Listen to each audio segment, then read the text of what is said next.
Hi guys, তোমরা সবাই কেমন আছো? আমিও ভালো আছি। তো দেখো, সকাল সকাল এই কুকুরটাকে আমি ডাকলাম, একটা বিস্কুট দিলাম। তো বলো, এই দেখো দৌড়ে চলে আসবে।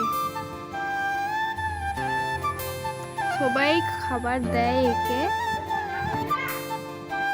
তার আগেও দিয়েছে বাবা। সকালে বাবা আরে সবাই ওঠে তো সকালে দিয়েছে। আর ওইদিকে দেখো পুকুরে, আর বরের টিফিন রেডি হয়ে গেছে এখন। তো দেখো কে এসছে কালকে,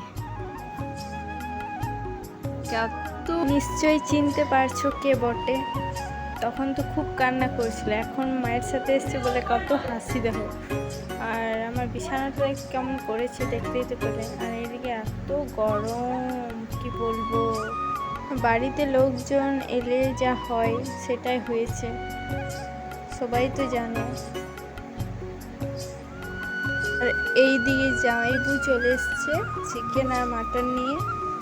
বর্তন নেই যে এনে দেবে, তো জামাইবু এনেছে।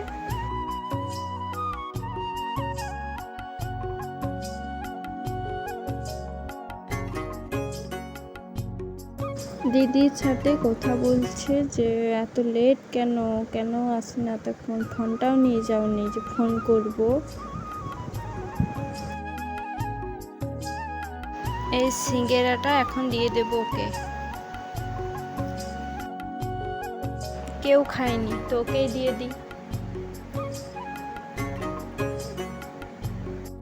আর এদেরকে খেতে দিতে আমার খুবই ভালো লাগে।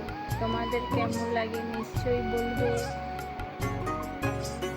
তারপর দিদিকে জিজ্ঞাসা করলাম, দিদি কেমন গরম লাগছে? দিদি একটু হেসে বললো, আর বলো না,